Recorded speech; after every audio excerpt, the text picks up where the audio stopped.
اعوذ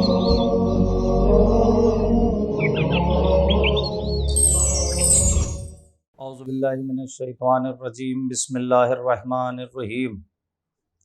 الحمد للہ الذی ہدانا لہذا وما كنا لنہتدی لولا ان ہدانا اللہ،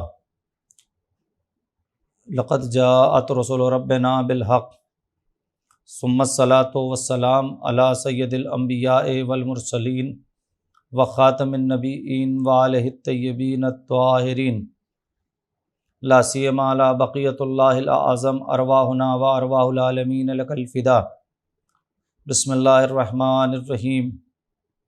لا رتب ولا یابس الا فی کتاب مبین۔ ناظرین اکرام، السلام علیکم ورحمۃ اللہ وبرکاتہ۔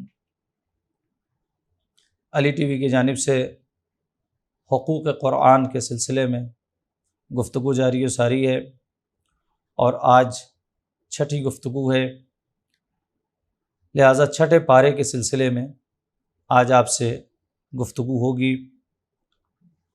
گزشتہ گفتگو آپ حضرات کے ذہن میں موجود ہوگی۔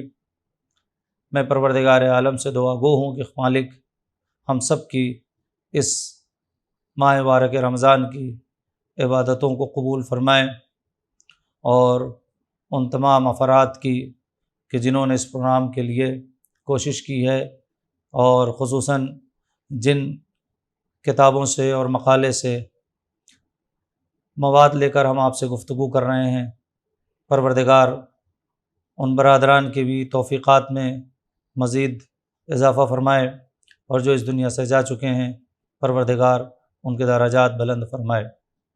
مومنین، آج ہم چھٹے پارے کے سلسلے میں گفتگو کریں گے۔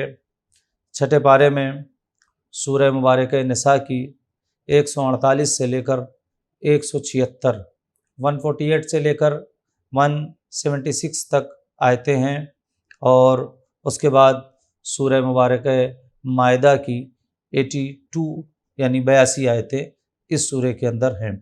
چھٹے پارے میں سورہ نساء کی 148 سے لے کر 176 آیتیں اور سورہ مائدہ کی 82 آیتیں ہیں۔ ہم نے چوتھے اور پانچویں روز آپ کی خدمت میں سورہ نساء کے سلسلے میں گفتگو کی تھی۔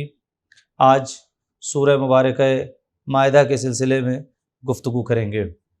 سورہ مبارکہ مائدہ کے فوائد اور اس کے اندر جو اہم باتیں ہیں، دیکھیے یوں تو سب کچھ اہم ہے، لیکن جو باتیں اس وقت آپ کی خدمت میں بیان کرنی ہیں، موٹی موٹی باتیں، پھر میں آپ کی خدمت میں عرض کر دوں کہ یہ وہ ساری چیزیں جو ہیں وہ صرف اور صرف تشویق کے لیے ہیں، تاکہ ہمیں شوق پیدا ہو جائے زیادہ سے زیادہ تلاوت قرآن مجید کا، ورنہ جو قرآن کی تلاوت کا معنوی اور روحانی فائدہ ہے اس کا ذکر کوئی کر نہیں سکتا ہے۔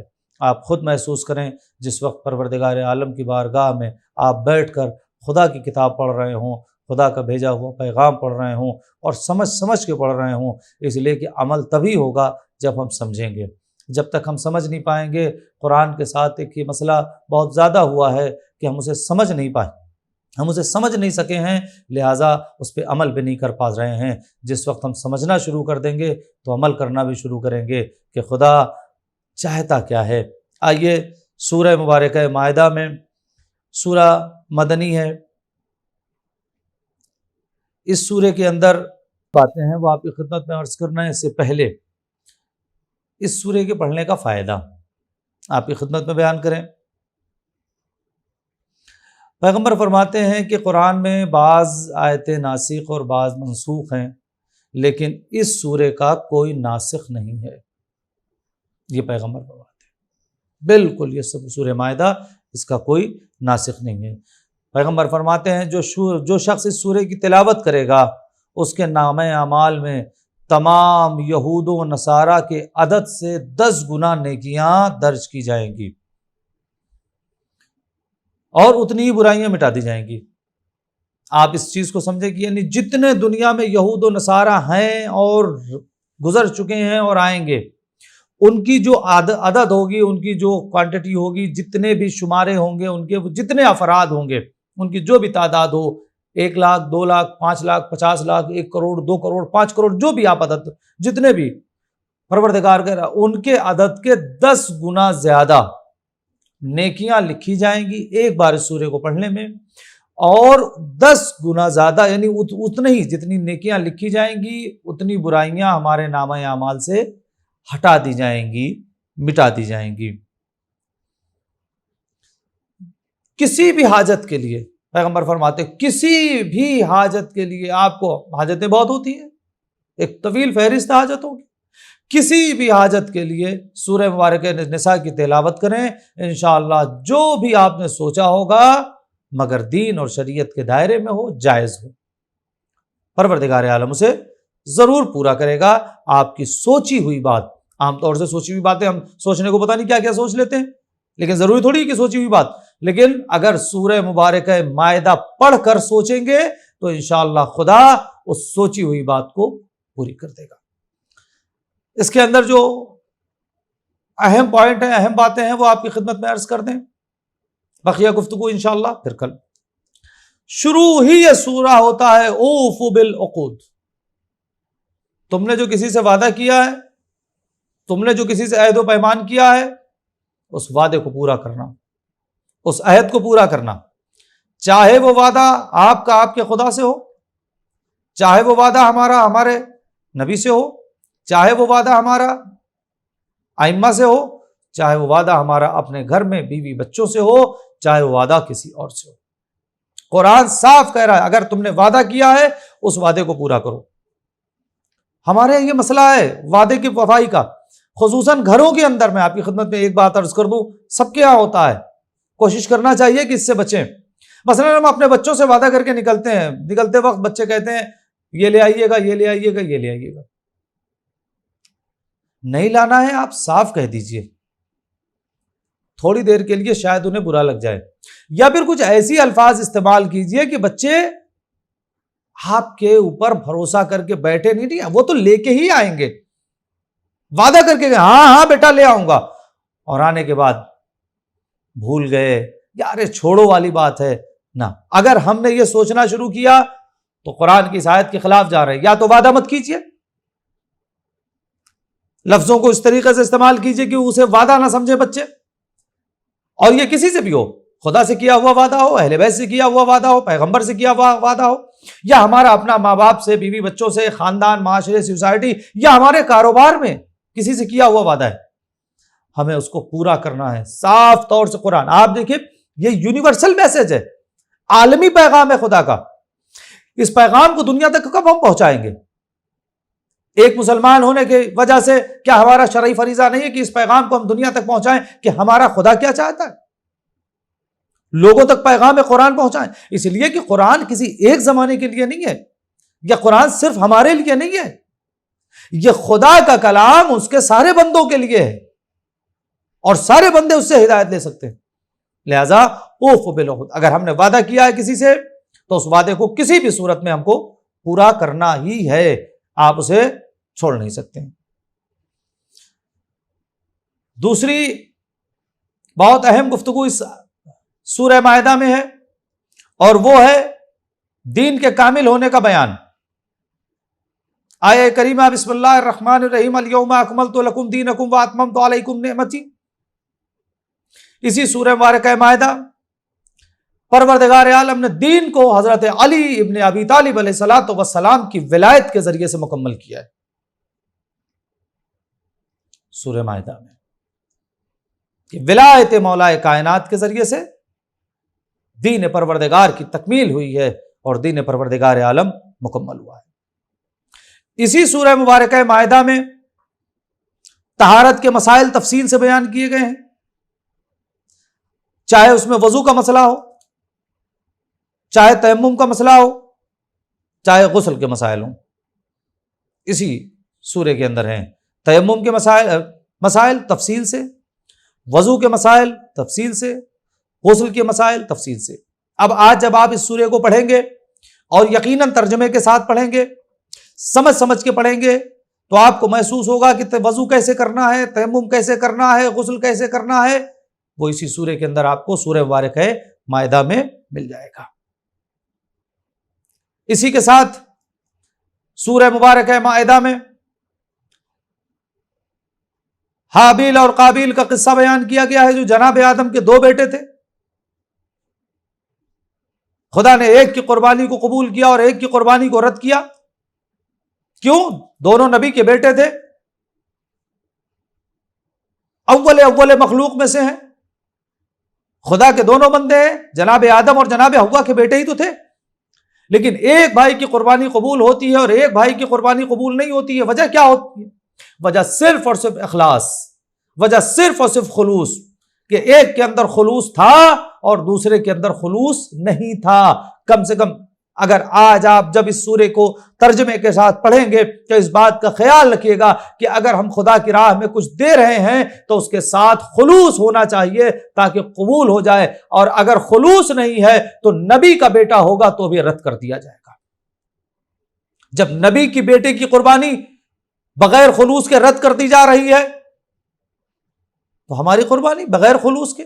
آج آپ دیکھیں دکھاوا اور نام و نمود کتنا ہوتا ہے. ہم نے اگر کسی کو کچھ دیا ہے تو جب تک اس کا بورڈ نہیں لگ جائے، جب تک 10 لوگ جان نہیں جائیں، چاہے ہم مسجد میں دے رہے ہوں، عزاخانے میں دیکھ رہے ہوں دے رہے ہوں یا کہیں اور دے رہے ہوں، تصویریں کھنچوانا کون سی چیز ہے؟ اگر آپ نے خدا کے لیے دیا ہے تو خدا نے تو دیکھ لیا. اب فوٹو کس چیز کے لیے؟ اگر ہم نے خدا کے لیے کیا تھا تو خدا نے دیکھ لیا ہے. اب یہ تصویر کس بات کی؟ اگر ہم نے کسی مسجد کے اندر پنکھا، واٹر کولر، فرش، قالین دی ہے، اس پہ نام لکھانے کی کیا ضرورت ہے؟ اگر ہم نے خدا کے لیے دیا تھا اور خدا سے اس کی جزا چاہتے ہیں تو خدا نے تو دیکھ لیا. خدا تو نیتوں سے واقف ہے نا. خدا کو پتا چل گیا کہ آپ نے ایک پنکھا دیا تھا مسجد میں اور آپ نے ایک واٹر کولر دیا تھا مسجد میں، آپ نے جو کچھ بھی آپ دے سکتے ہیں آپ نے دیا تھا، خدا نے دیکھ لیا، وہ اجر دے دے گا. یہ نام لکھوانے کا جو فیشن ہے نا، اس سے پتا چلتا ہے کہ خلوص نہیں ہے. آج جب آپ اس سورے کو پڑھیں گے ترجمے کے ساتھ تو اس بات کو ذہن میں رکھیے گا کہ جب نبی کے بیٹے کی قربانی بغیر خلوص کی قبول نہیں ہو رہی ہے، ہماری اور آپ کی قربانی بغیر خلوص کی کیسے قبول ہوگی؟ آپ پڑھیے گا جناب حابیل اور قابیل کا قصہ اسی کے اندر ہے، اسی سورہ مبارک ہے، مائدہ میں ہے. اسے ذرا غور سے پڑھ لیجئے گا تاکہ پتا چلے کہ آج تک ہم نے جو کام کیا ہے اس میں کتنا خلوص تھا، آج کے بعد ہم جتنا کریں گے اس میں کتنا خلوص ہوگا. اخلاص کی قیمت ہے. آپ یقین جانیں کہ جو بھی آپ راہ خدا میں کام کر رہے ہیں، اخلاص کی قیمت ہے، خلوص کی قیمت ہے. اگر ہمارے اندر خلوص نہیں، اخلاص نہیں ہے، قربانی قبول نہیں ہے. اسی کی طریقے سے ایک جملہ اور کہتا چلا جاؤں چونکہ پھر پتہ نہیں کب موقع ملے. بات ہے، ایک لفظ سن لیجئے. ماہ ذی الحجہ میں جانور قربان کرتے ہیں ہم، کیسے کیسے دکھاوے ہوتے ہیں. ہم نے آج اس قربانی کو فیشن بنا رکھا ہے. کبھی ہم نے سوچا کہ جو چیز خدا نے عبادت کی تھی ہم نے اس عبادت کو فیشن بنا دیا. جب عبادت فیشن بن جائے گی تو پھر آپ اس عبادت کو قبول نہ سمجھیے. عبادت کو عبادت کیجئے، چاہے وہ کسی بھی قسم کی عبادت ہو. عبادت کو عبادت رہنے دیں، عبادت کو فیشن نہ بنائیں. آج ہمارے یہاں عبادتیں فیشن بن گئی ہیں. اس کی بہت سی مثالیں دی جا سکتی ہیں، لیکن بس ایک آخری بات جو اس سلسلے میں بہت اہم ہے، اسی سورے کے اندر سورہ مبارکہ مائدہ میں خدا نے ان لوگوں کا ذکر کیا. دیکھیں جب خلوص ہوتا ہے، بات یہی چل رہی ہے نا، اخلاص. جب خلوص ہوتا ہے تو خدا ذکر کرتا ہے. آپ دیکھیں، آپ چھپا کر کوئی کام کریں، جب خدا کو ظاہر کرنا ہوگا تو کائنات کی کوئی چیز اسے روک نہیں سکتی ہے. لیکن اگر آپ دنیا کو دکھائیں، خدا ہی نہیں ظاہر کرنا چاہتا ہوگا تو وہ 1-2 دن کے بعد وہ تصویریں مح ہو جائیں گی، تصویریں مٹ جائیں گی، کچھ نہیں ہوگا. اس کے بعد آپ دیکھیں پروردگار عالم نے ان لوگوں کا ذکر کیا ہے کہ جنہوں نے زکوٰۃ میں انگوٹھی دی ہے، رکوع، حالت رکوع میں زکوٰۃ دی ہے اور انگوٹھی دی ہے. ان کا باقاعدہ پروردگار عالم نے اس سورے کے اندر ذکر کیا ہے اور اس ولایت کو بیان کیا ہے کہ جو لوگ حالت رکوع میں زکوٰۃ دیتے ہیں وہ ولی ہیں. اور تمام کے تمام مفسرین نے اس آیت کا مصداق صرف اور صرف اور صرف حضرت علی ابن ابی طالب علیہ الصلوۃ والسلام اللہم صلی علی محمد کو بتایا ہے کہ اس آیت کے صرف اور صرف مصداق مولا کائنات ہیں کہ جنہوں نے حالت رکوع میں ایک انگوٹھی زکوٰۃ میں دی. خدا نے اس کا ذکر کیا، قرآن میں ذکر کیا. کیوں؟ علی نے ذکر نہیں کیا. آپ اس چیز کی طرف جائیں، خود مولا نے نہیں کہا کہ میں نے حالت رکوع میں آج زکوٰۃ دے دی. نہ، قرآن نے قیامت تک کے لیے ذکر کیا کہ علی نے حالت رکوع میں زکوٰۃ دی ہے. انگوٹھی خیرات کی ہے حالت رکوع میں. کیوں؟ اس رکوع کے اندر جو زکوٰۃ دی گئی ہے اس کے اندر خلوص اتنا تھا، اخلاص اتنا تھا کہ پروردگار عالم کو قرآن میں ذکر کرنا پڑا. اور قیامت تک جب بھی کوئی قرآن پڑھے گا تو علی کی اس فضیلت کو اپنے سامنے رکھے گا. آپ غور کر رہے ہیں اخلاص کی خدا کیا قیمت ہے، خلوص کی خدا کیا قیمت ہے. ہمارے یہاں سب کچھ ہوتا ہے، خلوص ہی نہیں ہوتا ہے. جب تک پارٹی پہ نام نہیں آ جائے، بورڈ پہ نام نہیں آ جائے، پنکھا لگا ہے اس پہ نام لکھا ہوا ہے، کیا ہے یہ؟ اس کا مطلب خلوص ہمارے اندر ہے ہی نہیں ہے. ہم نے دکھانے کے لیے سارا کام کیا تھا. یہ سورہ مبارک ہے مائدہ آپ سے اخلاص طلب کر رہا ہے. آج جب پڑھیے گا اس کا ایک ایک لفظ چیخ چیخ کر کہے گا کہ اپنے اندر خلوص پیدا کرو، اپنے اندر خلوص پیدا کرو، اپنے اندر خلوص پیدا کرو. وآخر دعوانا ان الحمد للہ رب العالمین.